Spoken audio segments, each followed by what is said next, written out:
Yo, what's good, y'all? Welcome this week's episode of Talks with TVBOO. Welcome this week's episode of the podcast. Hope you're all having a great week, and I appreciate y'all being here, man. I really do. While you're watching this right now, my ass is on vacation, dude. As we speak, I'm on a beach, smoking me a fat-ass cigar, drinking me an ice-cold beer, jamming out to Colt Ford, dude. I'm having a good fucking time, but that ain't gonna stop me from putting out this show because I have a good-ass time doing this show, and I hope y'all have a good-ass time listening and watching whichever one you're doing, because we also have a good-ass guest today, a gal that's really been killing it within the music industry, making really amazing music, but also has a really great message and really pushing for equality and just changing the narratives of a lot of things. It's a very serious episode at times. My ass just let her talk because she'd be talking serious. I wanted to butt in with jokes, so I'm like, I probably shouldn't right now, you know, limits, boundaries. I'm learning them. I'm trying, okay? But I love this conversation. Like I said, it was very serious. Definitely was a new perspective on the show that we have not had, and I enjoyed her very much, and I appreciate her coming on the show today. I'm going to let it get into it. Ladies and gentlemen, 100 Drums. Come here, girl, 'cause that ass back. Let me take my tongue and go around your dirt track. I met a girl and her booty tastes like strawberries. I swear to God, this could be the one that I'm marrying. Hey, and she's so different. I made that from behind. I met a girl and her booty tastes like strawberries.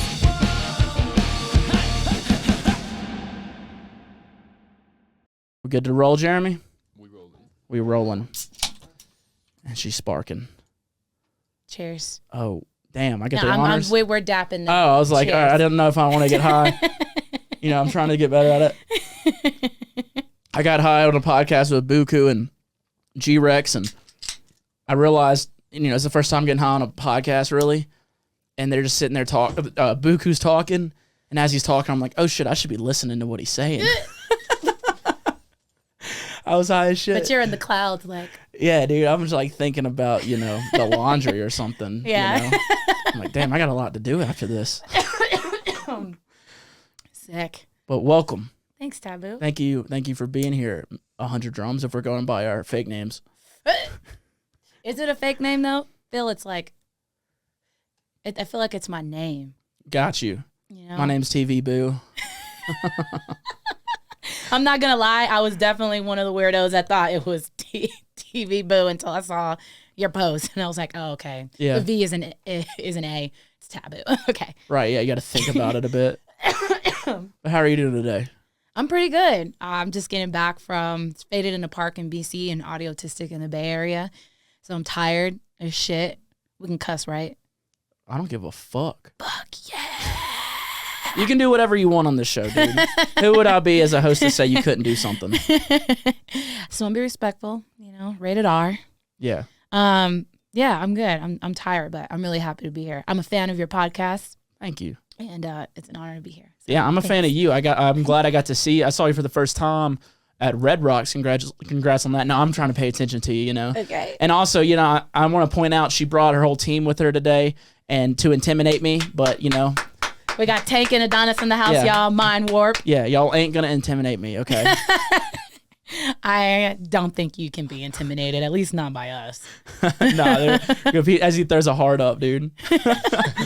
But no, it was good. I got to see your set at Red Rocks for Dead Rocks, and it was awesome. It was the first time getting to see you live, I do believe so. And it was great. Thank you. I know I'd said to you earlier, after it, you guys had said like the 100 Drums experience. And I was like, yeah, I get it. I was like, I never had seen your name with like the experience on it. Mm-hmm. But I got it after that. It was like, yeah, it was like a very, you had like you were shouting out your artist, which I thought was really cool. Thank you. Yeah. The 100 Drums experience is relatively new. We started that when I played Red Rocks last year. I opened for Rez, played the first slot. And something that I noticed is you really don't hear people giving out credit as openly as I personally feel like people should. So I'm just going to lead by example and do it, because what makes the set what it is, it's not just me. It's not all about me. It's about Kara Hernandez, who's Infinite Concepts, who does all the original art. It's about David, who's my VJ. He goes by Actualize. He brings all her work to life and adds a lot of his touches too. It's all of our set. It's for all of us. And, you know, people don't know that when people come to, you know, see me at Red Rocks, like, it's like, oh, it's just all 100 drums. But the thing is it's really not. And I want people to know that and also explore the art that my friends do, because their shit's amazing. Yeah. Like literally amazing. And I'm honored to have them as a part of the team to really make it a full experience. I couldn't do it without them. I just couldn't. Yeah. So I love shouting them out and putting people on game with them. They're amazing. I definitely get that. It looked awesome. Like the art was kick ass and went really well with the music. My favorite part was the opening part. David, like, last minute found a 3D render of Red Rocks, and, like, you know, he made the render going in, and then my Skeletor, her name's Gabrielle. He, like, put Gabrielle all in the stands, and then the big Gabrielle on the stage, so it looks like a big ass Gabrielle, like, ritual sort of thing. It was cool. I thought that was the coolest thing. So when David and I practice our sets, which we definitely do a couple of times or maybe all day, for the Red Rock set, we were in the studio like all fucking day, right? We were in there. We rehearsed the set like 3-4 times. Girl, they ain't listening to you. They're back there working, checking emails and shit. I know. I got the nod though. I got the nod. Yeah. Oh wait, she's talking to us? Sure. Yeah. Nod and smile. Yeah. So, you know, like we rehearsed it, and then David comes in like, I got some sick shit. And I'm like, sick. I got some sick shit too. And my favorite part is no matter what we've done aside, when we bring it together, it matches. Yeah. It fucking matches. Like, I don't know. It's a different level of communication or connection or telepathic ability that I don't have with many people. And it's cool to have that with David and Kara. Yeah, it's also cool just building a team for like one certain thing, right? Like, yeah, it's like you're up there playing, but you have all these other people involved to try to make that experience elevated. Yeah. Yeah. Yeah. And that's always fun. Before we get too deep in this conversation, we got Jeremy back there again today. How you doing, Jeremy? I'm good. What's up? Show him, dude. We got Jeremy a camera now, dude. Camera. What's up, everybody? Let's go. I'm not as pretty as these beautiful people we got on here, but we're going to make it work. Yeah. But yeah, happy to be here. Happy to be helping out. So yeah, glad to have you back, buddy. Yeah, man. Yeah, people have been asking about this fool. So I was like, that's cool. You put a camera on him. That's awesome. Put a camera on his cute little ass, dude. Yeah. Dude, so second time playing Red Rocks. At this point, we're just like, Red Rocks, whatever. No, it gets more intimidating every time. Like I played the first one, I was like, all right, this is it. Like I need to make it like this is my show. Put everything into it, and we did. And then here we are the next year. Like I got to do it bigger. I got to do it better. And I think this year with Dead Rocks is the year that it finally hit me. Like one day I am going to headline Red Rocks, and this is this is it. So I don't know. I was really nervous. I pace a lot. Tank is always like 5 deep breaths before you go on. My mommy daddy, who's a non, he's my other manager. He's just like, I'm going to get you all the ice cream. Don't you worry. Damn, my manager's like 5 cold beers and you'll be good, dude. And yeah, like Red Rocks would never be playing Red Rocks. I don't know, it gets scary each time. Yeah. Because there's more people there. And another part about that is like the people are like looking down on you. You know, it's a different viewpoint. And I know saying looking down on you has like a negative connotation, but that's not what I'm trying to say. Yeah, it's amphitheater. It's like, I've only ever experienced that at Red Rocks. So I'm like, holy shit, this is a different way of like seeing what I'm doing. And you could actually see everything that I'm doing. So it's more than just like playing the music. It's like an entire performance. I don't know, man. Red Rocks is unlike anything. It's unmatched for me right now. That was my first Red Rocks show to go to. Really? Yeah. That's so cool. Make sure you go to Red Rocks to see live music too.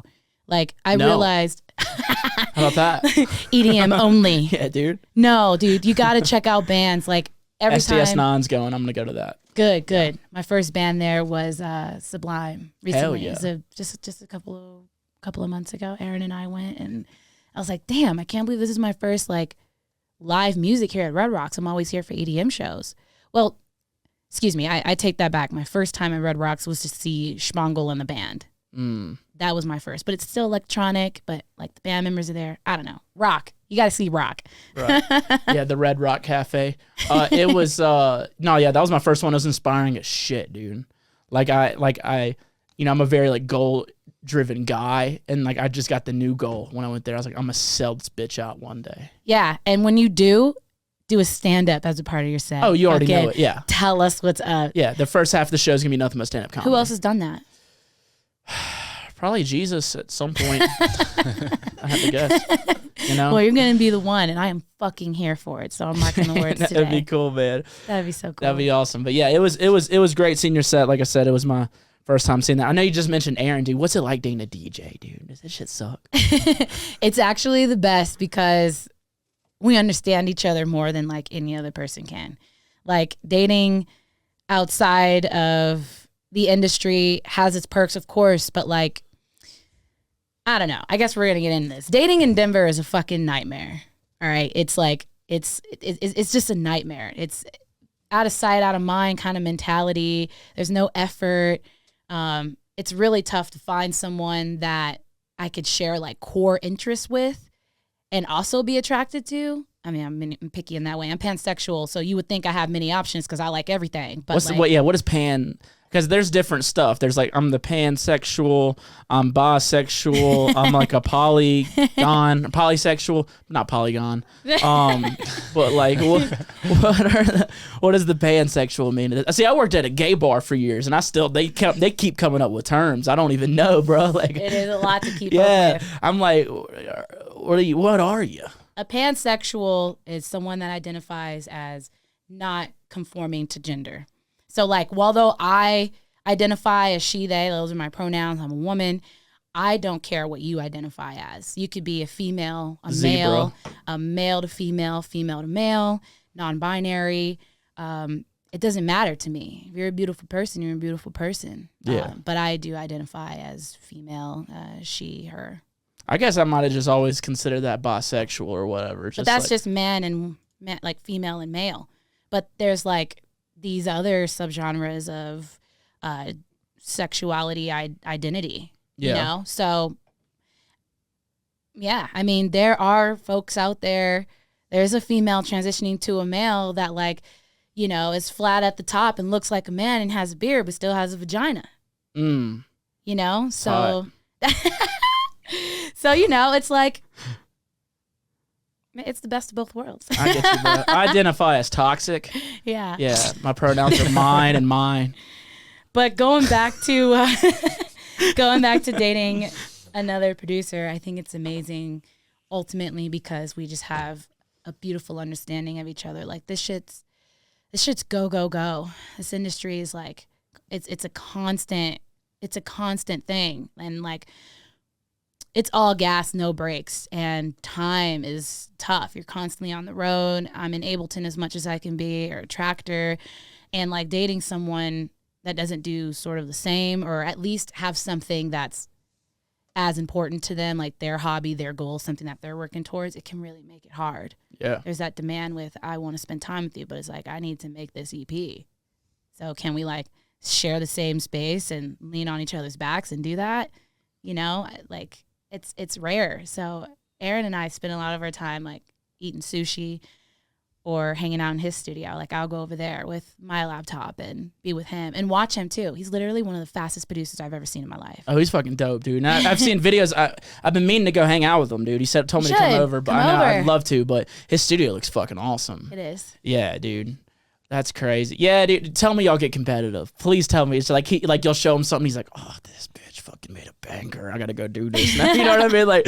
Like please tell me it's like that. No, it doesn't. Damn. We listen to each other's music and give some feedback vibes. He always asks me like, babe, what do you think of this? I made like 4 drops, and he'll have me pick my favorite one, or I'll show him what I'm up to, and he gives me a lot of like chord and progression like feedback, because that's what I'm focusing more on with the 100 drums. Is I've always made so much dubstep.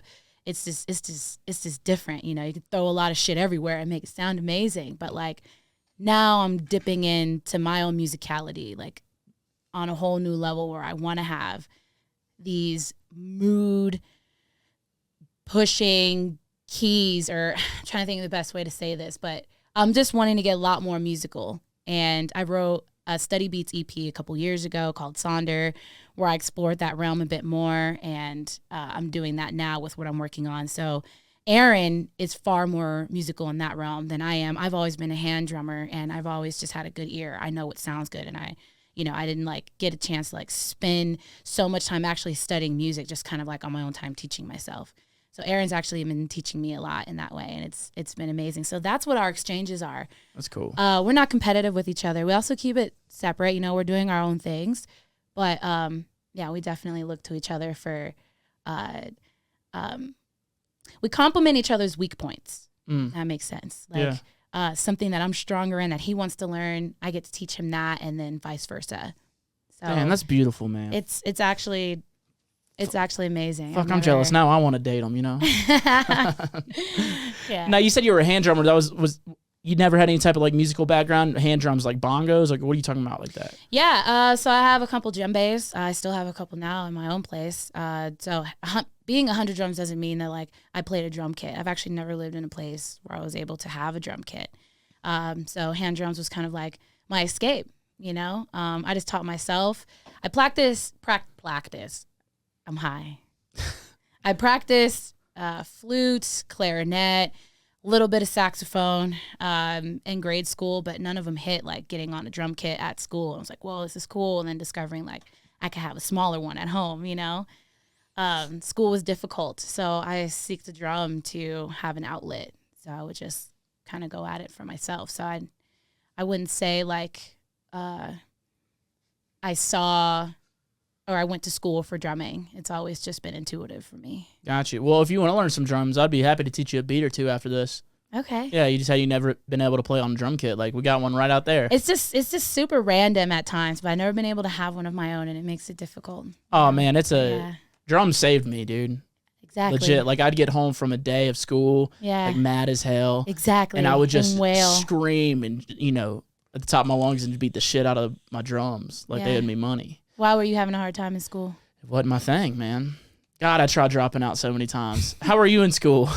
I had a hard time. I went to a private school and was kind of only person of color, and I was also confused by my sexuality, so I got called like dyke and vampire dyke, and it pushed to That's my locker. creative. Vampire dyke. Vampire dyke. Because I wore black. I was emo kid, hard rock and heavy metal and grunge. Oh, dude, I was metal as fuck, dude. My first concert ever was Slipknot, Coheed and Cambria, and Trivium. Oh, what a lineup! Unmatched. That's kick ass, dude. Mine was fucking Backstreet Boys. All right. I totally got into some Backstreet Boys and NSYNC. I love Britney Spears. Oh yeah. Yeah, me too. Yeah, dude, whenever I DJ'd at the gay bar, I was just playing pop music all the time, so it like made my love for like, just those old pop bangers just How long grow. were you working at a gay bar? Like 2.5 years. I was the kissed a DJ. man? Oh yeah. Yes. Oh yeah, plenty That's of awesome. dudes. So, Jeremy, if you want to kiss, dude, we totally can. Dude, I'll jerk you off right now. Oh, damn, bro. Not on the podcast. That escalated quickly. God. We're going to start an OnlyFans, though, so y'all got to pay to see that. Jesus. Just make sure you have your beer can. Oh, here it is. Yes, make sure you have like Product placement. a pyramid right behind you as you're doing whatever your sex work stuff we'll is. double fist it. So. Jesus. But yeah, dude. But yeah. Oh shit! Son. Jeremy just went there. Come in and not. He's been hanging around me too much. So I'm talking dude. about all gas, no brakes. Yeah, that's music industry. Nah, dude. In high school, I was metal as shit, man. I was the same guy I was now. I was just passing out flyers to come see my band. Yeah. And my brother and sister were like, my brother has a law degree, my sister has a master in calculus, and I'm like learning disabilities, but I'm a big musician, so I would just try dropping out so many times. Thank God my mom was like, just hanging to get through high school. I'm so glad she did that for me. But Cheers, Mom. I just said I want to go live in a van with my band. That was always my thing.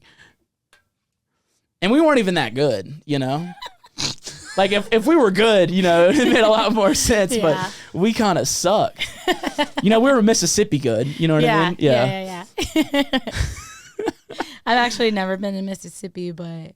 Hey, you ain't missing much. Yeah. Where was Waterboy filmed? In Louisiana. Well, that was where it was placed. I don't know if it was actually filmed in Louisiana, but it was based out of Louisiana. That's true. But that's why that movie's so special. Every time I watch it, there's like these little nuances. I'm like, they nailed that. They nailed that. Oh, they nailed that, dude. Yeah. They nailed that so much. Yeah, so being from California, like, was there like a lot of electronic music over there? I mean, I knew it was like a very housey place, but like, what got you into what you do now? Insomniac events started in California, so those were like my first big raves that I went to. I think I met someone at Okay, so I was at an All Gods Kill concert at D Piazza's in Long Beach. All Gods Kill is a local band. My homies, they were sick as fuck. All Gods Kill. Are they metal? Yes. That's like the most metal name. Let's just say Pantera was their leader. Nice. Yeah, like the best. And I met this dude, and he was like, "Yeah, I'm going to this rave." And then, I found myself at like some Insomniac event, I think like TAO or something. Went to a bunch of those, got exposed to like trance music. I love trance. I still love trance. Dude, I'm big on the Cya Trance, man. Big man. on the Cya Trance. Big, like... Huge on the Cya Trance. I love the Cya Trance, dude. I was a Cya Trance producer first. I got a good Cya Trance story to tell you, but I want you to get through this. Okay. You'll like it. And then I just like kept meeting people every time I go to these different raves until someone came up to me and was like, "Yo, have you heard of Moon Tribe?" And I think I was like, at this time, I think I'm like 18, 19. And I was like, "What's Moon Tribe?" Like, this renegade desert party that happens. And me and my friends like figured out how to get on the list, went to a Moon Tribe. The directions are, don't share this email. Here are the rules.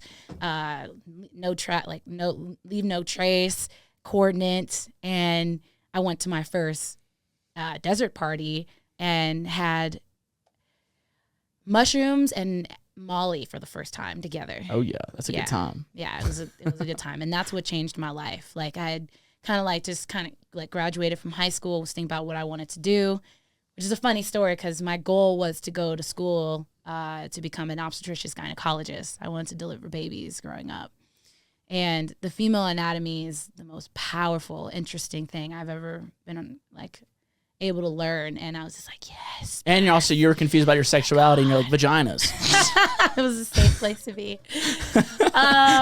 Yeah. So and then that's when my life changed. I just started, that's when I learned about Lightning in a Bottle from going to Moon Tribe. And then that was my first alternative festival that wasn't like a fucking big rave.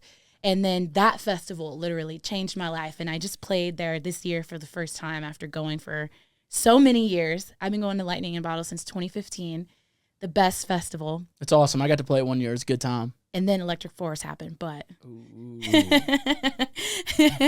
Tank's been wanting me to admit that Electric Forest is the best festival, and he's right, it is. Yeah, I've heard, dude. I've heard it's magical. It is, but Lightning in a Bottle is kind of on that same spectrum, though. Where they make use of all the things that are there. There's so many different things you can stumble upon. There's always interactive art, music, jam bands, comedy, everything. They have comedy there? Yes. Damn. Yes. I know I stumbled upon a play. Yeah. Whenever I was there, it was like puppets and plays. And, oh, damn, but they got stand up. Electric Forest is, like that. It's just bigger. Yeah. Really, their skills is just bigger, but yeah. We went on a tangent. What were we talking about? We were talking about vaginas or something. I don't know. No, I'm checking it. No, yeah, you were saying you went to these events. You went to Lightning in a Bottle, but that, then you were just sold. You're like, all right, I'm gonna become a producer. I want to make this. How did that roll? Just literally like that? Yeah, I think it finally hit me after watching the Glitch Mob at Lightning in a Bottle one year, and they had their full setup. It was amazing. The Blade. Yeah. Yeah. I think the Blade. That was also the year Bass Nectar played too. Way to bring it down. I'm joking with you. But that set was sick. Those shows were insane, dude. I know me and my friends went to a lot of those events together, dude. They're absolutely bonkers. But the reason, sorry, go ahead. No, I'm just saying, they were awesome sets. Yeah. Yeah, they were good times. But the reason why it all hit me at Lightning in a Bottle to become a DJ producer was because as a drummer that just fucks around and do it as their own, I fell in love with EDM. I didn't really know at the time how to merge the two. Yeah. So seeing them do it, put it all together for me.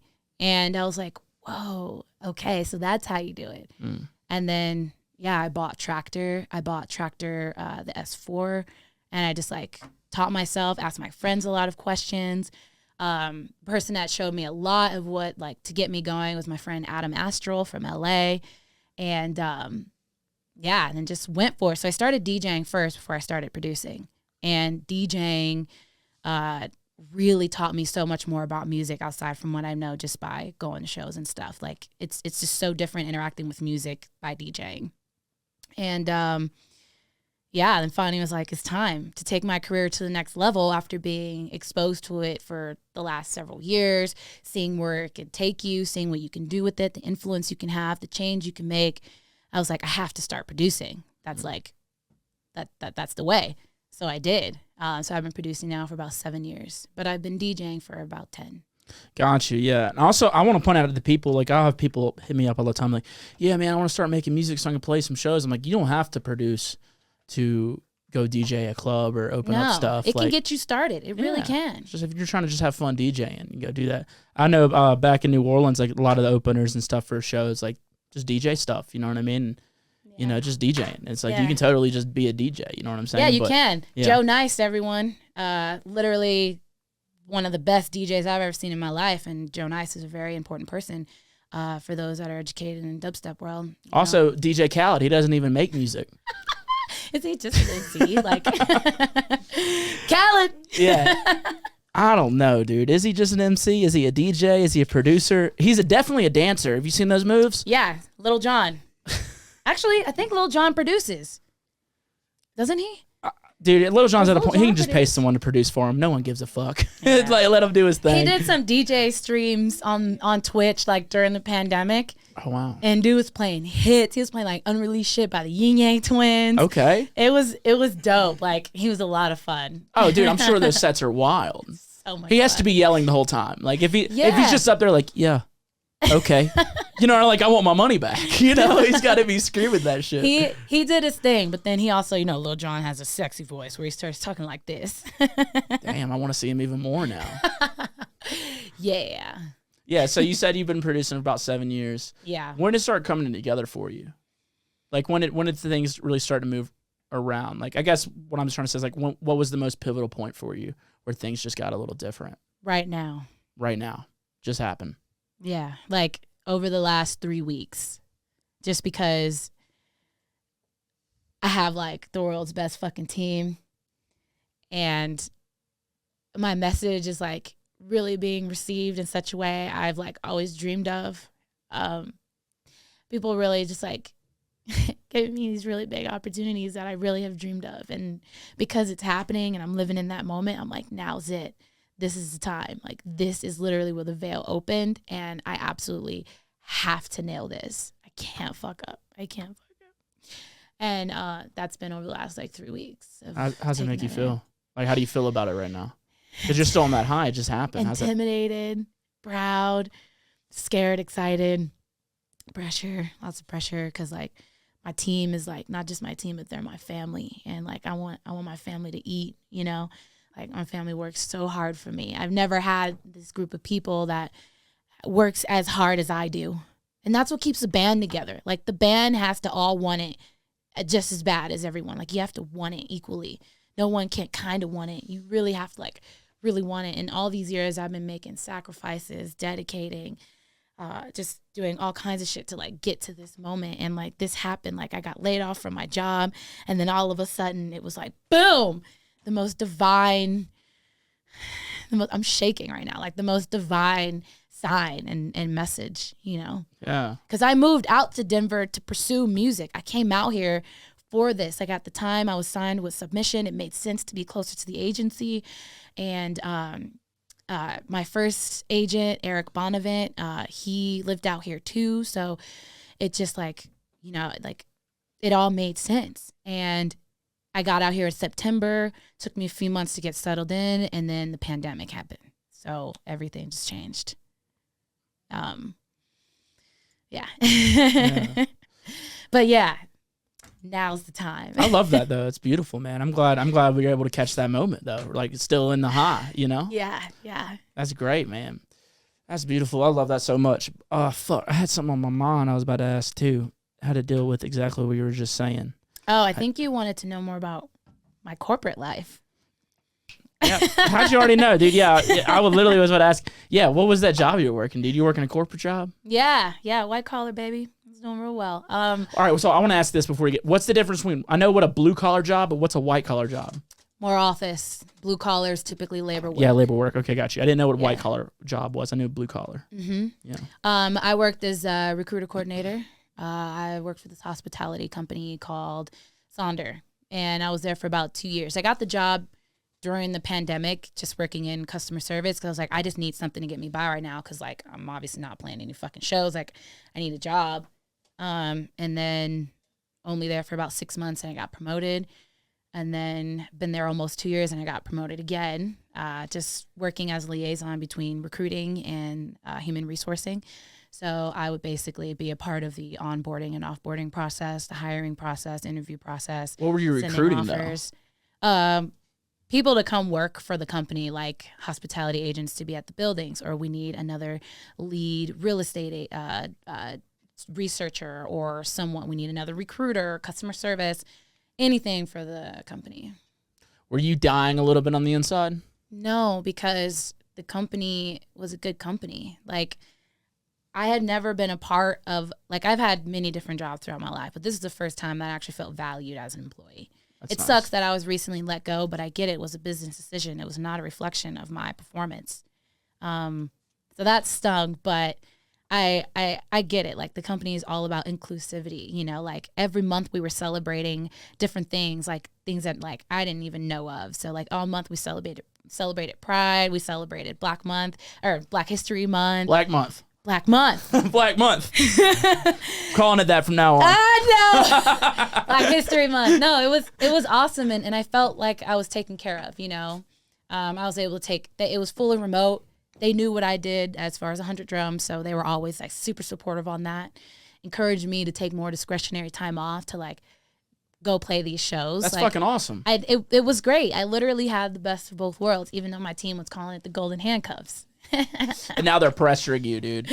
Yo, when I called Tank like I got laid off from my job, he was good. Like, let's go. Hell yeah. I love that, actually, and Tank. I'm like... I didn't know how I felt about you before, but now I'm like, no, I'm joking. Tank, I like Tank, dude. He's cool, bro. I love him. Yeah. We met at Mission. I was like, yeah, we were talking shit. I was just like, yeah, I like this guy. For the Look with Stranger shows? Yeah. Okay. I was there. I didn't see you there. I played it.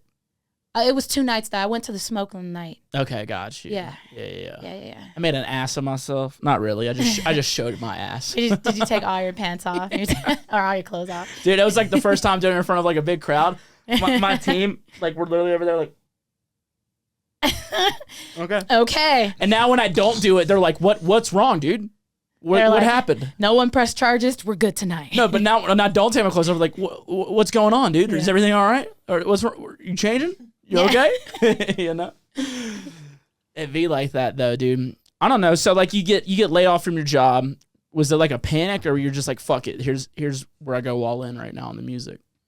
So this is where it gets crazy, because I after we announced that I was winner of the Excision Bass Music Initiative, I lost my job the very next day. And I had known that I had won about a week and a half before we actually announced it. So I was like, holy shit. Like, I was starting to actually think, now I think it's getting closer for me where I can actually leave my job. I was planning to leave by like after New Year. So it was kind of like my goal. And then the initiative happened, and then that really set me up. So I was already starting to think about it. And then when it happened, there was like, in the interview, she opened up with saying, this conversation is going to be hard for you. We need to restructure due to the market change and the war. We're cutting. Damn, it wasn't hard for them. It was just hard for you. I was his number at the time. But I can tell, like, my supervisor, Corey, it hit him hard, you know, because I worked with him. He was pretty much the only person I worked with besides whatever other communication, but we did projects together. I could tell he was hurting. His eyes were red, you know, and it was a hard moment because we got through the pandemic together. I was like Zooming with them every day. Yeah, like it was more than just like my coworkers. We would like meet up and go have drinks, got drunk with them a couple times. A couple of them came to my shows, like felt like a family. It was awesome. What did they think of the music? Oh, they love it. Oh, cool. Yeah, they were often, every time they see me on the cover of like their Discover Weekly or something, like it would get shared across the company. It was cool. You should thank them for firing you or laying you off. You know, it was a blessing in disguise. Yeah. You know, like, so when it happened, I wasn't in shock. I was just hurt because I was like, fuck, this is not how I wanted this to go. But I was able to take it a little easy because I knew it wasn't a reflection of me. Like, I didn't actually do anything wrong, and I just had to accept, like, this is it. But then I had my moment. I, like, was crying because I was like, damn, like, I just don't feel like 100 Drums is ready to support me yet full time. And I live a pretty, like, minimal life. I live in a really cute studio apartment. I don't have many things. I don't shop. You know, I live at my means, and I'm pretty happy. I really like to invest in my gear, you know. So, like, I'm not in any debt. I'm debt-free, and it feels fucking good. You know, so it's like I don't have a lot of pressure here, but, like, just my apartment, though, in Denver is, like, an arm and maybe, like, half a limb to pay for it. Oh, dude, and they just going up, too, dude. Yeah. So it was really about, I just want to make sure my rent is going to be covered and, like, whatever. There's not many other sacrifices I can make because I already live pretty minimally. I own my car, not getting a new one. So, like, I don't know. It was a little scary. But then I called and talked to my team, Tank and Anon, and Anon's first response was, all right, we got those golden handcuffs off. It's go time. And then Tank is over here like, let's go. Bro, I love that, man. That gets me hyped. You know what I mean? Like, that just gets me hyped to have, you're like, I just got laid off. They're like, fuck yeah, it's dude. It's time. Yeah. And, like, their reaction to it, at first was a little confusing because they knew how I, like, felt secure with getting my paycheck every other week, you know? And, like, it, like, that's pretty much what it was about for me. It's like, I can count on my paycheck. I have health insurance. I'm good. Like, I'm set. But, like, yeah, having that stripped was a thing. But their reaction made me feel like they really fucking believe in me, you know? Because, like, that reaction says it all. Like, they knew that that's what I needed to, like, let go of to really get to my full potential. And they saw it before I did. And that, like, made me feel safe and that I'm actually not going through this alone. Like, I'm taking this leap of faith again, which I had done. Like, I left California, packed a fucking U-Haul trailer and towed it over here with my truck and didn't know what to expect, you know? And so I'm doing it again, only this is the way it was supposed to be in 2019 when I moved out here, but the pandemic happened and it really set a lot of things back. Yeah.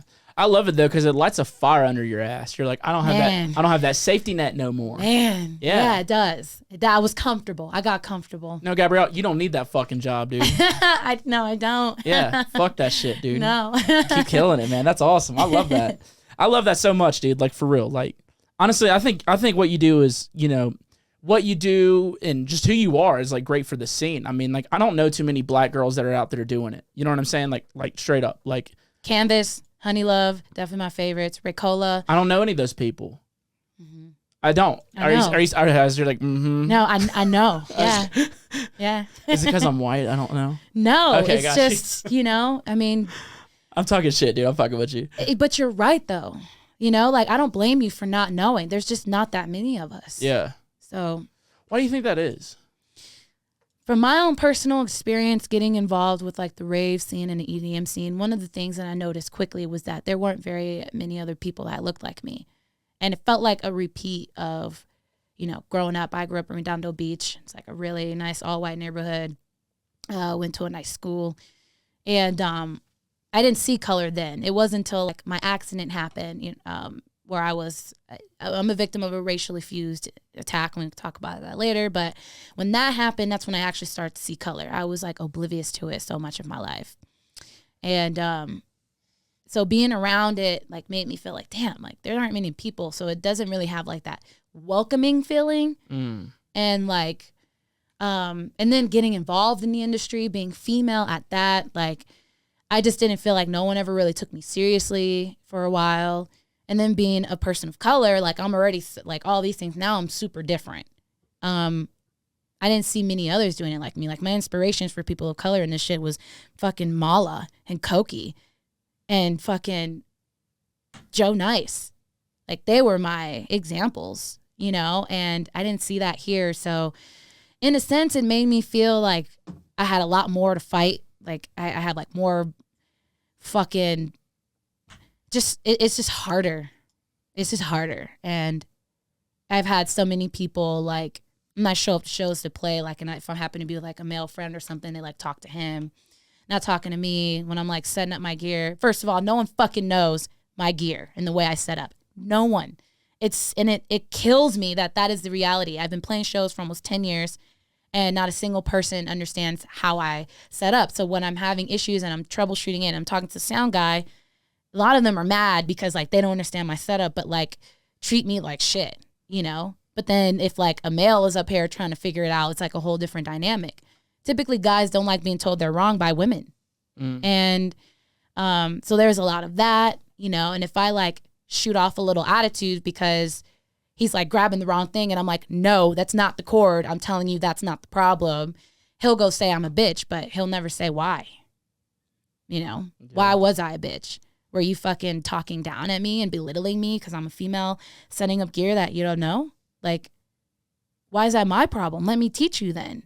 But dealing with those complications and trying to set up my gear and other male DJs are like big chesting me, like won't let me around them to like set up.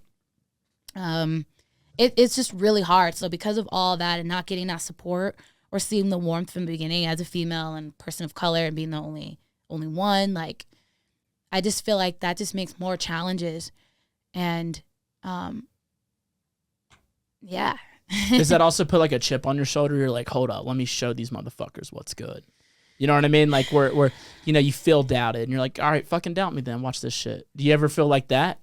I'm starting to feel that way now, but not before. Got you. Before it was more like I was really hurt. I was letting it get to me a lot. And it was like, that just means like I need to know my shit, and I would do that. But I've never really looked at it as like, let me fucking show this guy what I'm talking about. Yeah. It was before like, why is he being so mean to me? And I'm just gonna like get better at this.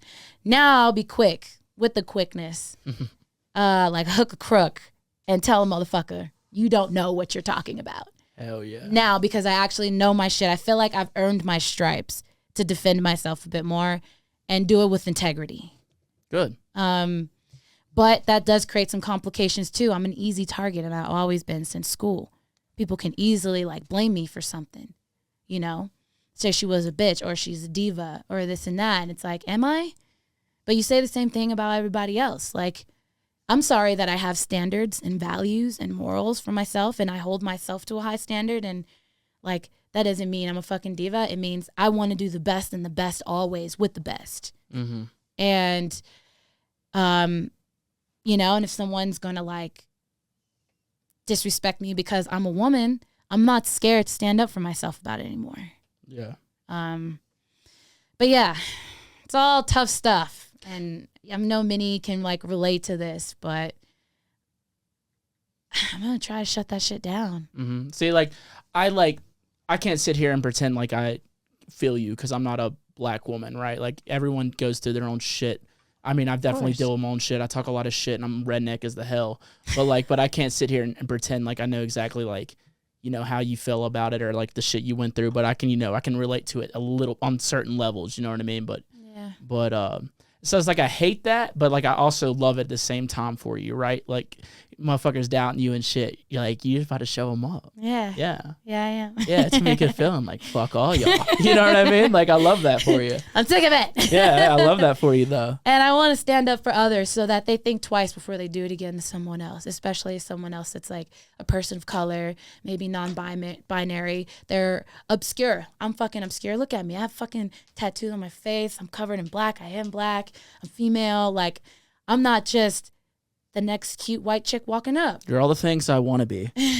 No offense to that, but it's like, hey, but it's like, it makes things different for me. And I'm not discrediting anybody else's struggles. Yeah. But I know that the struggle that I have is shared amongst a massive population of people. So like you were talking about like the different ways that people have treated you within the industry. What was it like from fans' perspective, like from the crowd perspective? Is there any of that as well? Or is it yeah? Yeah. Fuck. Yeah. So I released a very political EP last year with Deadbeats called Enough Is Enough. And on there, my girl Leah does some spoken word, and it's basically about what it's like being black in America from her experiences that I also relate to, and many others. And we got some bad comments about it on SoundCloud. Someone talked shit about my infrasound set when I played for the family reunion. It was the first infrasound back since the pandemic. I opened up my set with Leah's words, and some people left comments saying, oh, the set was good after the whole black stuff. Like, why does that matter? You know, and like, this is something that my team and I have talked about. It's going to be some backlash because I'm like bringing something political to like a party. You know, no one wants to talk about Black Lives Matter while they're partying and doing drugs. But like, hey, I kind of do. And like, because there's more to me just being up here and spinning tunes. Like, I'm trying to say something here, and I want others to relate to it. And I don't know, just be aware. And so, yeah, I definitely got some comments like that.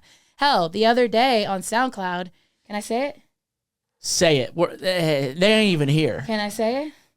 Someone sent me a message and said, you stupid for no reason.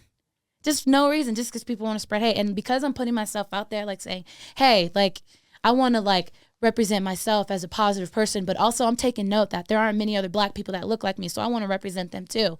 And like, I'm putting the message out there. My Red Rock set, I opened up with Nina Simone, talking about Black excellence, and like, people come out to attack me for doing that. And that is what's fueling my ass. That is what's fueling my ass. Like, oh, you mad? Okay. The fucking audacity to fucking DM you. The hate's there. Jesus the hate's there. Christ. In In this so many climate? ways. Jesus. Oh my God. That's wild, man. I mean, anything that you do outside of, like, it doesn't matter who you are, what you do, right?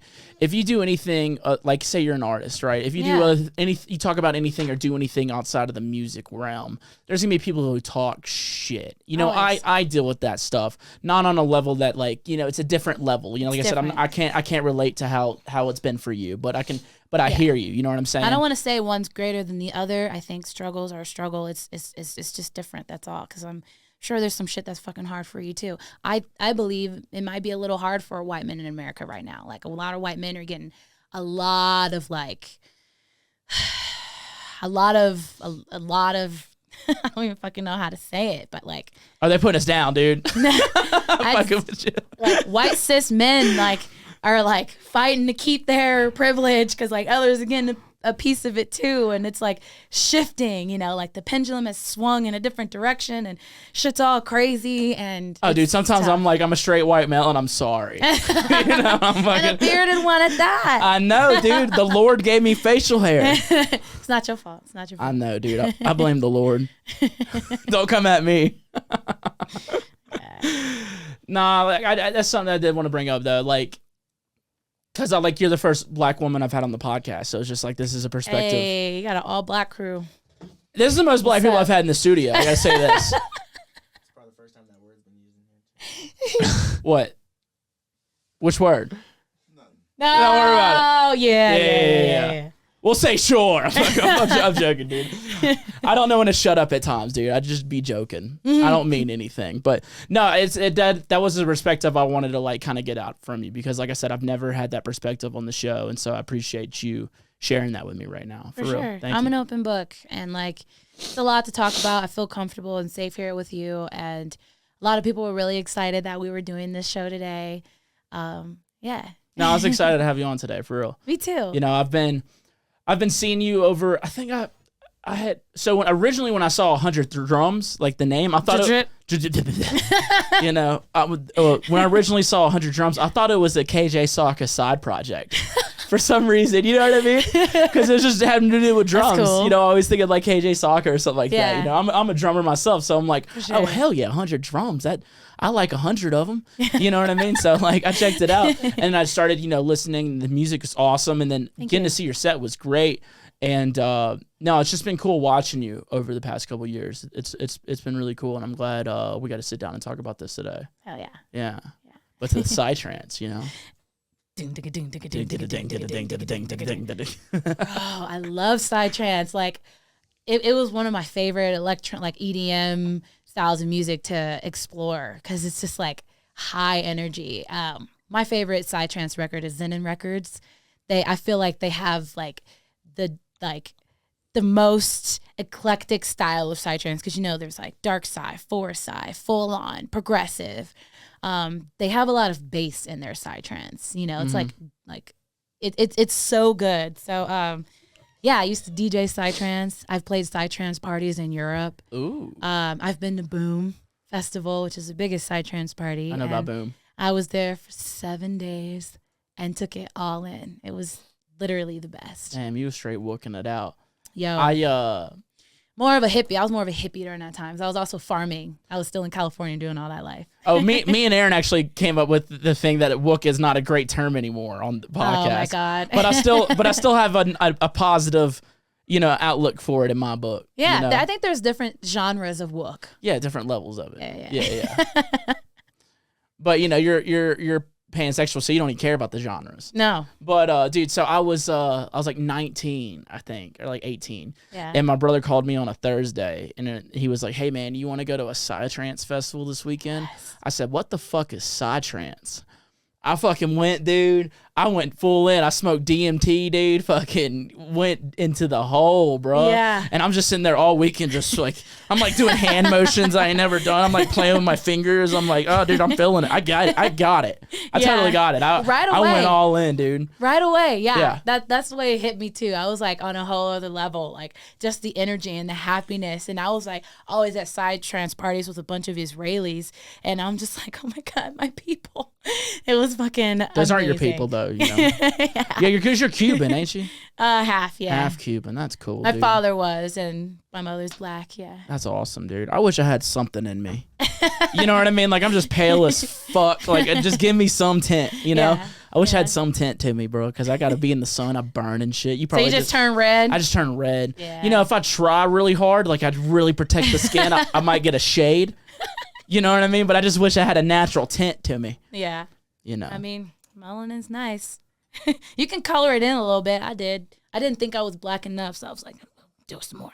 Just kidding. Damn, you like, yeah. I like, so how do you feel about people, like a white guy getting like a blacked out arm tattoo wise? Does that bother you at all? Because I didn't think that was a big deal, but then I was talking to somebody that are like, I don't agree with that. I was like, oh shit, I never even thought of it like that. I don't see why. It doesn't belong to, black work tattoos is like,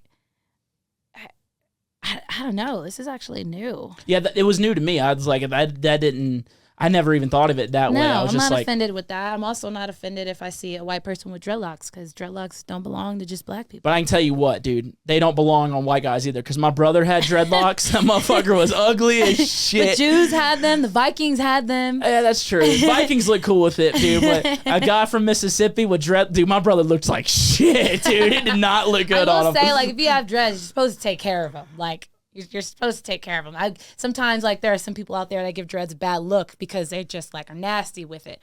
But that doesn't mean, like, I find it as, like, culturally appropriating right off the bat. My brother's dreads weren't nasty. He just looked nasty with it. He just didn't look good with them, That's dude. just nasty. Yeah, it was a bit. He tried, man.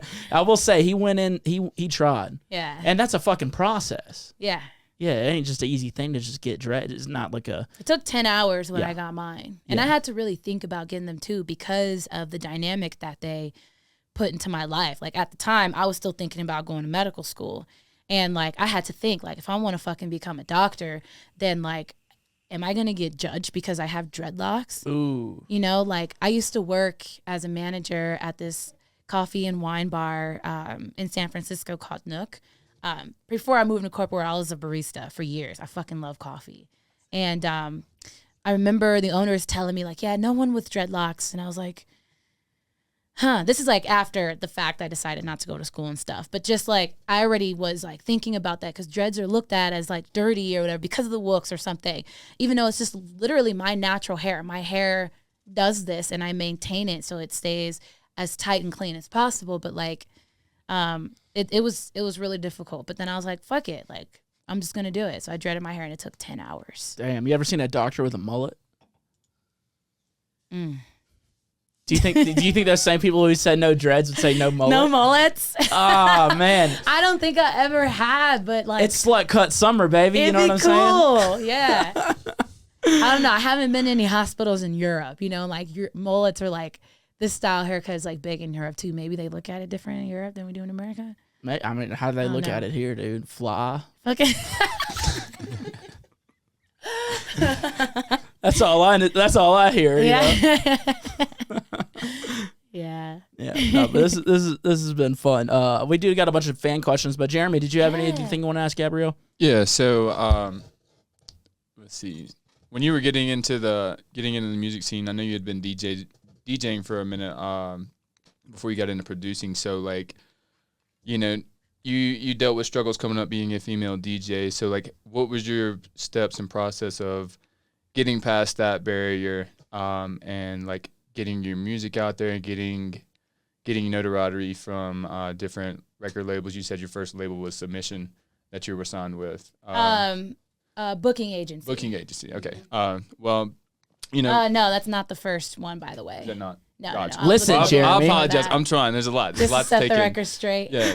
It's okay. I apologize. But yeah, like, so what was your steps and processes of going about getting your name out there and getting in touch with these people and all of that? So. Yeah, I think because I started producing, I actually started to gain more respect from people for some reason. Because like at the time, like, I mean, maybe there's still a little bit of it now, but some people look at just being a DJ as maybe not that valuable. And so when you produce, you're doing a lot more. I see them both as equally as important because like producers need DJs and DJs need producers. I think they're both an incredible skill to have. But like, because like I started producing, I feel like just people started taking me a bit more seriously. As far as like the challenges and stuff through it, it's still the same.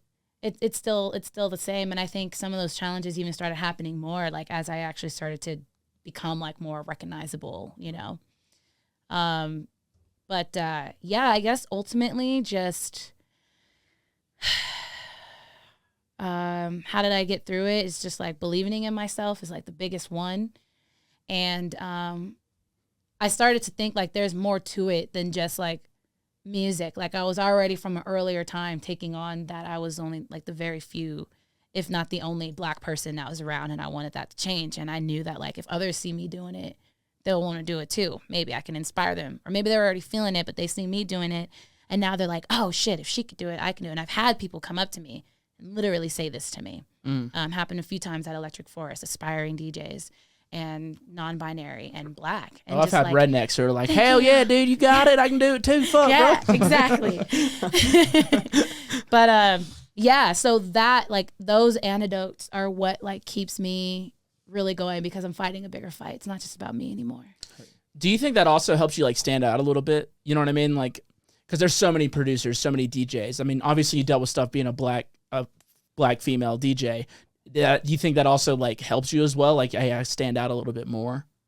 Yeah, I think so because I mean we all can like DJ and produce and stuff, but I feel like we all need to also bring something to the table that really makes us stand out. Mm-hmm.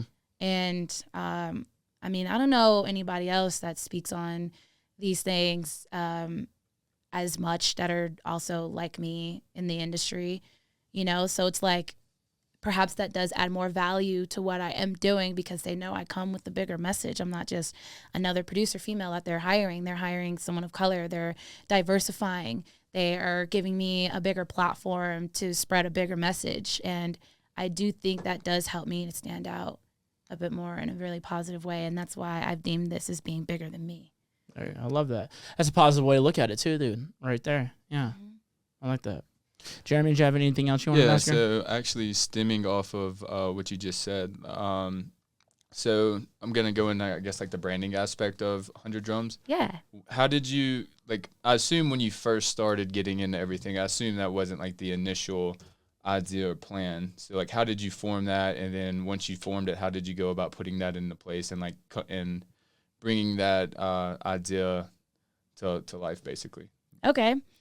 It took years, a really long time for the vision and the branding to actually come together. It takes a bit, bro. Yeah, because like for the first handful of years, I don't know, probably like the first like half of the time, first 5 years, I didn't exactly know what the project looked like until it started having certain kind of effects to lead me as to what it could look like or what it should look like. So what do you mean by effects? The response from people, the vibe, just like, oh, when I see this, it makes me feel this way. And this is like the feeling that I really want to like translate. So it's like finding something that triggers this thing, you know, like I got the sound, but now like visually that like really brings it together because you got to stimulate all senses. Right. And so one thing kind of led to another. So like my Skeletor Gabrielle, transpired because I love skeletons. I love skulls, you know, like being a metalhead. Like I used to have like a train of skulls tattooed on my arm, real shitty with flames that I got covered up. It was bad, bro. You had the damn, you had Knight Rider on your damn. Pretty much. Yeah. It was bad. And so like I knew like I wanted something with a scully. And then, you know, I really love like dark arts. I love like a lot of vampire movies. So I was like, I want to kind of have like this like sexy kind of like mysterious vibe with it. So that kind of translated in like the logo. And then I don't know, things just started like little ideas would pop up and I would like sort of just start bringing it together with like trying to find who I can do it with because like I don't draw, I'm not an illustrator. So I have the vision, but it's like I know I can't do this by myself, which excites me because now I'm like, holy shit, I get to like work with somebody else to like build the vision. So Kara Hernandez, Infinite Concepts, is the first person that I've like partnered with to actually establish what the brand looks like. So she and I were friends first. I met her when I moved to Denver, and we were already friends online and stuff, but actually like bonded when I got out here.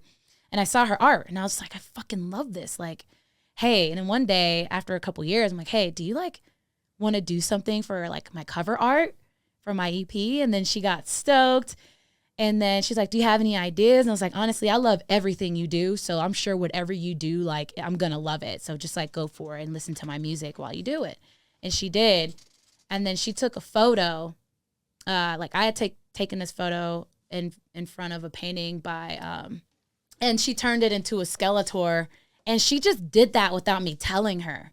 So she already like sensed that and felt that, not even knowing or having me tell her like I love skeletons, you know? Mm-hmm. And then that was the start of it. So like, yeah, that's how that came together, was just like having all these little anecdotes through life happen and getting like the vision and then figuring out how you could make it happen. And I did that with meeting Kara. It sounded like you just found out things that like you really like about yourself, that kind of, you know, taking bits of yourself and putting it out there in a different way, you know what I mean? And I always, that's something I always talk to Jeremy about. Jeremy has great questions because he's an aspiring producer, and you know, so he, you know, he's got a really good perspective on the questions and stuff. So good question, Jeremy. Appreciate you, buddy. Appreciate you, buddy. Yeah, let's get to some fan questions here though. Hi, this is Caitlin from St. Louis, Missouri. This question is for 100 Drums, of course. I just wanted to ask about your set at the Grand Arctique for Rekno's Big Gay Soiree. It was super awesome to get to see you and Notlo and Kiva go back to back. And it was really awesome to hear you play some like Cya Trance. I just wanted to know like what music do you like to play that you don't get to play very often? And like what genres do you really enjoy playing that aren't part of your usual repertoire? All right. Before you answer that, I just want to say Jeremy and I figured out how to send the fucking questions to our ears, dude. We're getting more professional by the day. Upgrade, son. We used to have to take an ear off, listen on the speakers.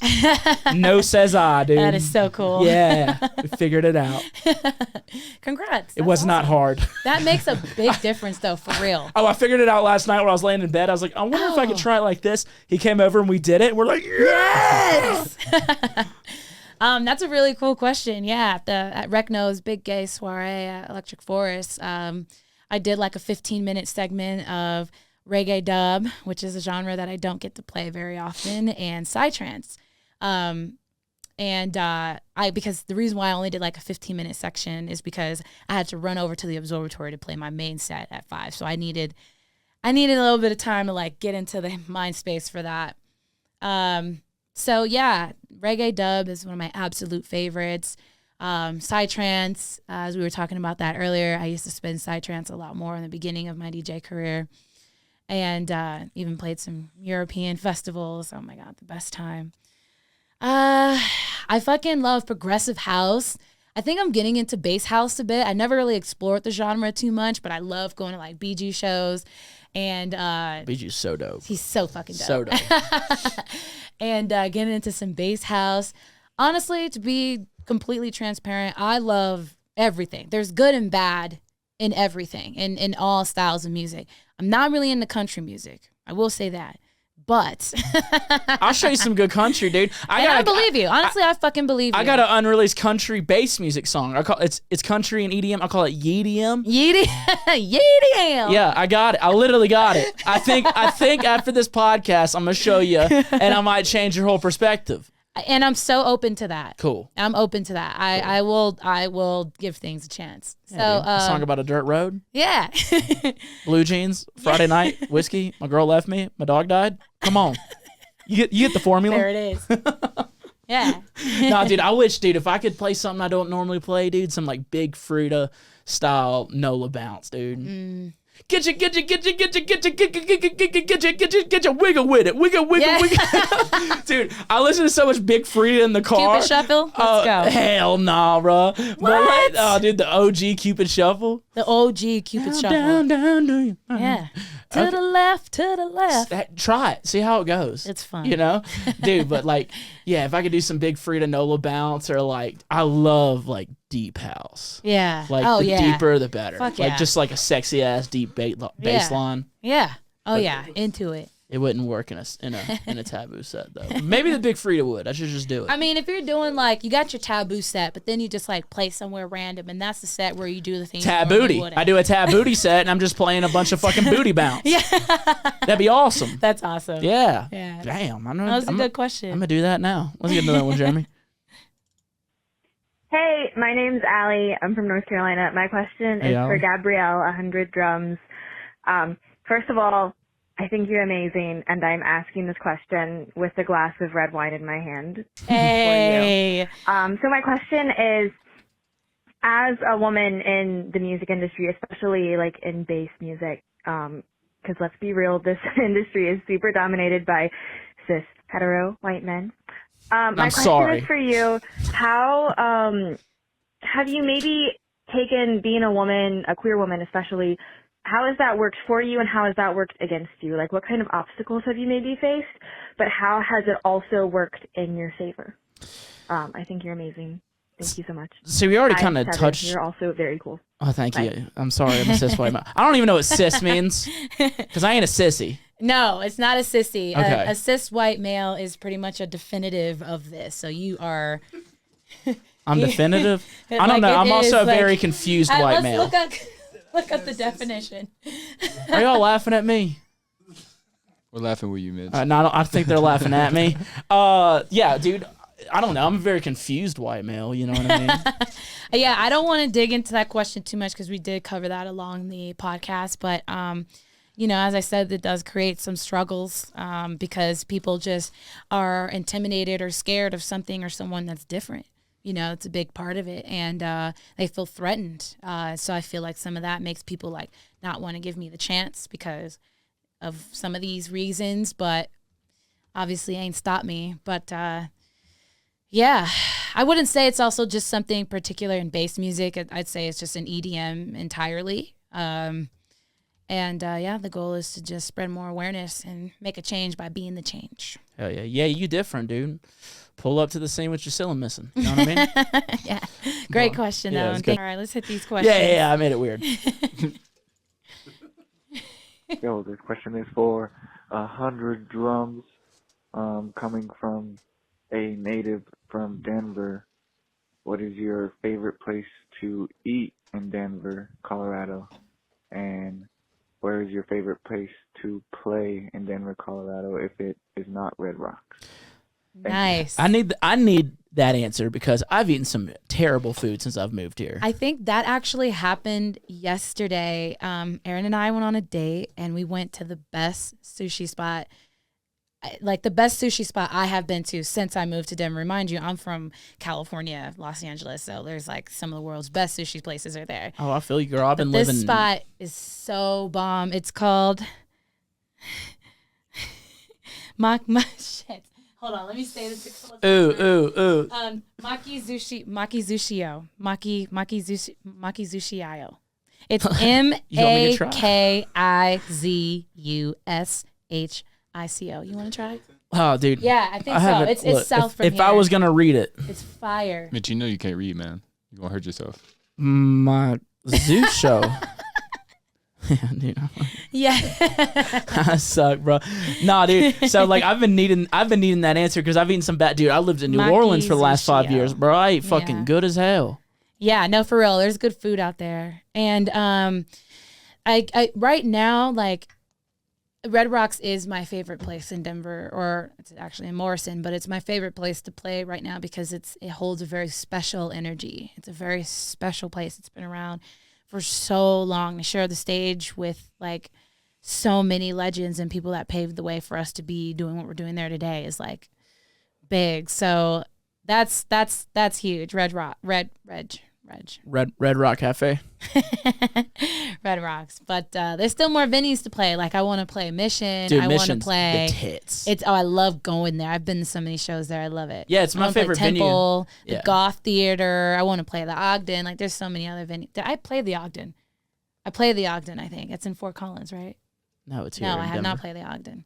Oh, you're right. It's on Colfax. Okay. I'm thinking of the one in Fort Collins. You're thinking of the not the Fox. That's in I'm thinking the Aggie. Yeah, the Aggie. Yeah, the Aggie's dope. That was fun. Aggie's With dope. Opio. Oh, nice. That was a fun show. Hell yeah, Opio's tight. I'm actually going to do some dates with him this fall. Yeah. I'm Hell excited. yeah. I was late. I saw him. He was in town playing a show in Denver, and I was late. I was like, fuck, if I would have known, I would have asked him to be on the show. I had to download this app, EDM Train. You heard of this app? No. And they're not a sponsor of this app, but if they want of the show, but if y'all want to sponsor this show, you totally can. Plug. Yeah, if you want to sponsor it, but it's an app. Damn, I'm just giving out free advertisement. It's an app with just like all the electronic shows in the area, and that thing's been a saver for the podcast. Yeah. Yeah.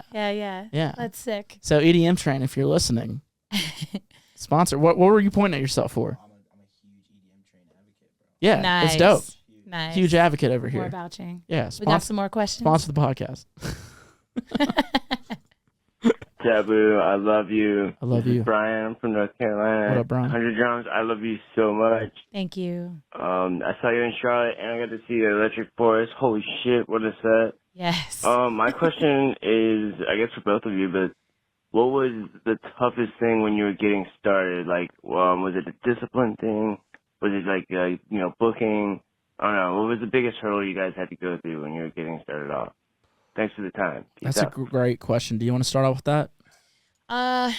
Yeah, but I mean, I feel like we definitely talked about that throughout the podcast, so I don't want to like elaborate on it too much more, but all the things. Discipline came easy because I knew it was like something that I really, really wanted. Like you got to go all in. Like I knew that, but I think just like the challenges of the ones that we talked about earlier, just like being a female and trying to be taken seriously and not automatically judged because I'm a woman and I might not know what I'm talking about. Things like that were the biggest ones. It felt like punches, you know? Yeah. Yeah. I ain't never judged you. I feel like you could probably kick my ass if you wanted to, so. I have fenced for about 6 years. Oh, shit.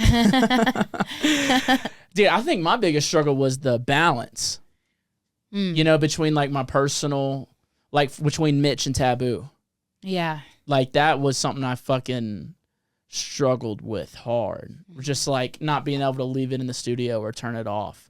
I was just like taboo with everything I was doing. Do you feel like you have more of a balance of that now? Fuck yes. Nice. I would literally said it yesterday to my girl. I was just like, I feel so like light right now. You know what I mean? Like Yeah, hell yeah. I feel like I have the best balance I've ever had. Like just being able to like leave in the studio. Obviously, if you love something, you're gonna work hard for it, right? If you're not Yeah. truly in love with it, you half-ass it. Your heart's You're- got to be all in. Yeah, that's what I'm saying. I'm all in on this music game, but like, Yeah. man, I like to go out and have a good time. I like to go do things. I like to do comedy. Like I like to go do other Yeah. stuff. I want to come to your shows. You should, dude. I It'd be have every intention It'd to. be good, man. And Yeah. but I just I don't know. Now I feel so balanced, and I just know how to turn it off. And Good. whenever I'm not working, I'm just like enjoying myself. I couldn't do that for a while. I was just Yeah. I was always thinking and just always on my phone, like what's going on. Yeah. Like it was always that. But now I feel so much lighter, and I have so much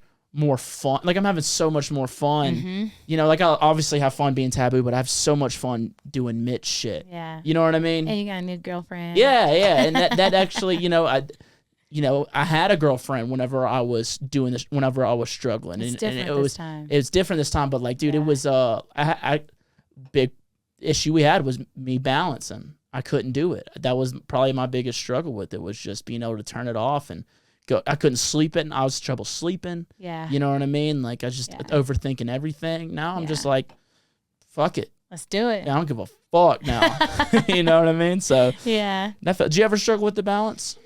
Yeah, definitely on and off. Trying to like maintain just like survival as I'm like chasing this dream, you know, like in California, being a farmer full time, like so remote from everything, and like, you know, being on the land, you gotta like work from sun up to sundown, and it's like it takes a lot of your time. You're like married to the land for 10 months out of the year, and it made it really complicated because when I'm not doing that, like fucking growing my weed and my veggies, and I also had animals.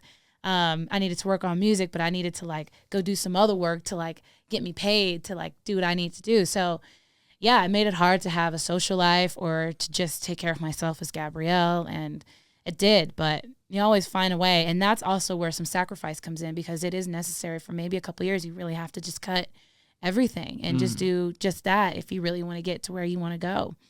And so it was those years of being there. And after doing that for so long and making a good amount of money, I was like, I think this is it. Like, I'm going to move halfway across the country and get after it now.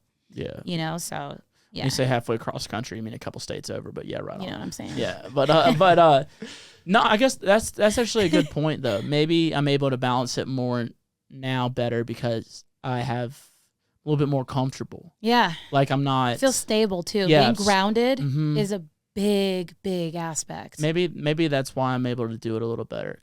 Just being a little bit more grounded and just more comfortable, stable is what you said. That's a good word for it.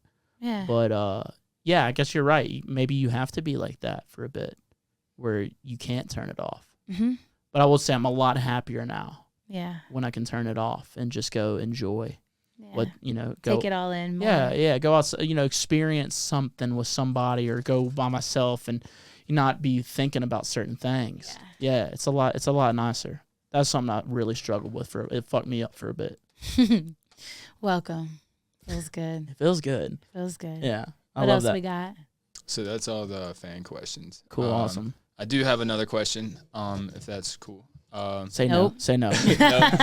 So I'm gonna plug this in real quick too. I'm playing my first show in Denver, July 26th. So it's at the Black Box for a DJ battle.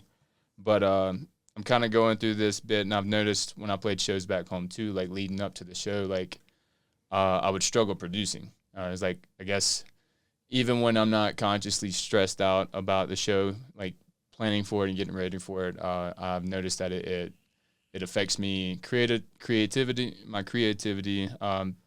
kind of affects my moods and everything like that. So like, how do you deal with that pressure of going into a show? Like for me, this, even though it's my first one here, it's like, it's a lot of pressure that I'm putting on myself more than anything, because I want it to go well, obviously. So how do you deal with that? How do you balance out those aspects of like planning for your show, practicing the DJing, and also producing at the same time, putting in the work from all levels? Like, how do you make that work going in, like, in those, like, crunch time periods, I guess? Go ahead. I was going to say, before you answer that, yeah, Jeremy, what was that date again?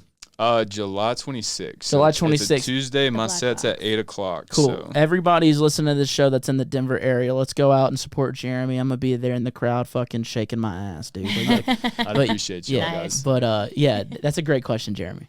It is, and that's actually something that I'm trying to figure out myself right now, because this is the first time that I'm in it full time. Whereas, like, before, I wasn't producing as much. I just couldn't, because I had to work a full-time job and then plan for sets. So it's just not like, what can I do to make it work? I just really couldn't. So I've been a slow producer for a really long time, and over these last couple of weeks, it's definitely picked up a lot. But honestly, the best way to go about it is you need to stay organized, is just put blocks on your calendar. it's important to have that dedicated time where you're just going to do that. So that's what I'm doing right now and seeing how that goes. It's a lot because I have like 2, 3 coming up. I have like 4 shows in a row that I'm going to have to do. So it's a lot to prep for and work on this EP that I'm trying to finish before I go on this OPO tour. And it's just... Has that been announced yet? Yeah. Fuck. We're breaking news over here, dude. Yeah, it's been announced. I'm noticing a lot of pressure on myself too. So unfortunately, I don't exactly have the answer to how to best go about it yet because it's a realm that I'm newly exploring myself. But so far what is happening is to have those calendar blocks because it creates structure in your day. Whereas like I had my job, I had structure. I was up at 8:30. I was at my desk by 9. I was doing my work. And then from like 9 to 1, I would like take a 2-hour break from work and like go do music admin stuff. You know, like I had those blocks. That structure helped. But now that I don't, I'm creating one literally of my own. And I'm like, oh shit. Calendar blocks and have some exercises for yourself to help with your anxiety. Mine is pacing. I pace and smoke weed. I masturbate. Could be a good one if you're at the appropriate place. Dude, do it in public. Always in public. What do you Yeah. mean? Or outside of a playground. No. Don't ever do that in public. Tank looks up like, hold on, it's getting out of hand, dude. We're obviously joking. I like the fear of getting caught. That's what we're here for. Yeah. Put a little bit more adrenaline with it. I'm sorry I added that in there. I heard it. I just had to. There's been a lot of times in this God podcast where I'm damn. like, I hear a joke. I'm like, hold it back. So many times, but I held it back. Yeah, that's what I got. But as I learn about this more, I'm sure I'll be sharing about it. Dude, another thing that really helped me is a goal board.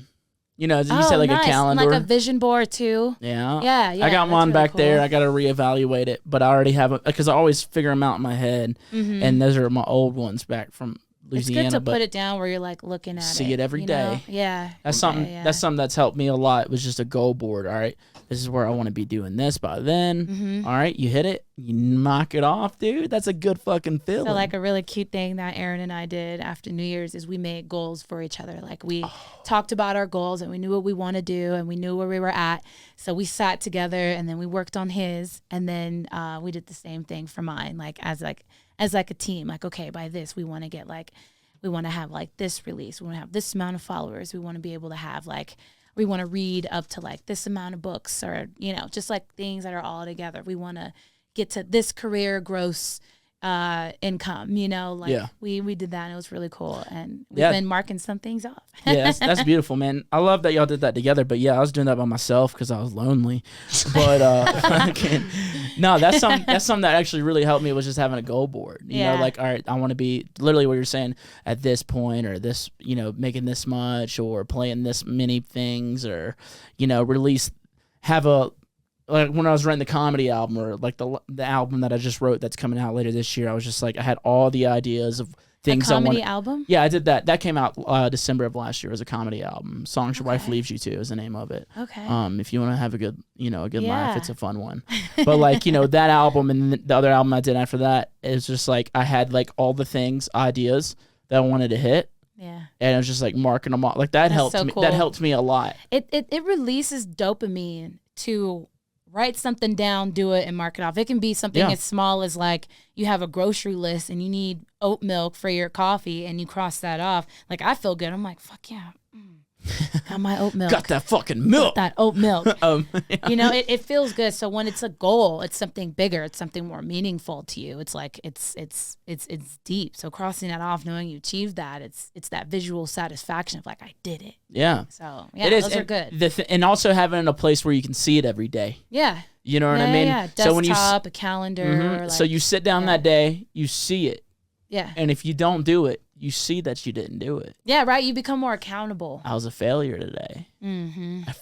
I'm so stupid. So stupid. You know, all that shit.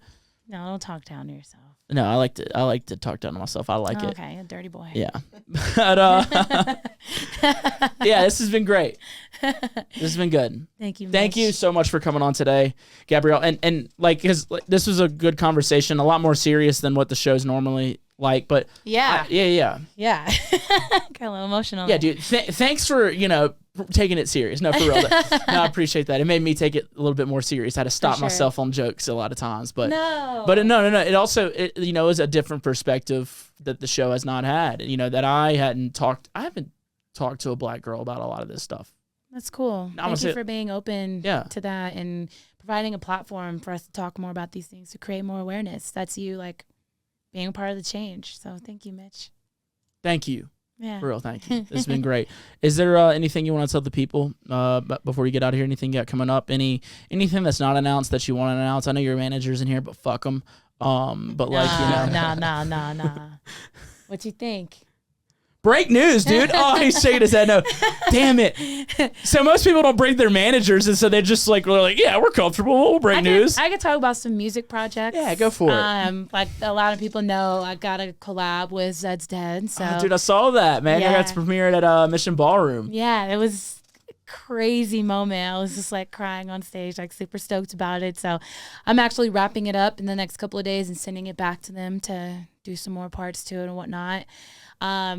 And I am doing a remix. This is not announced yet, but I'm excited to share it. But I'm doing a remix for John Casey, his BTT remix. We're stoked. Hell yeah. So breaking news over here. We were just at Audiotistic, and I showed it to him, and it was nice to like show it to him like in the Ableton project. And he's like, yes.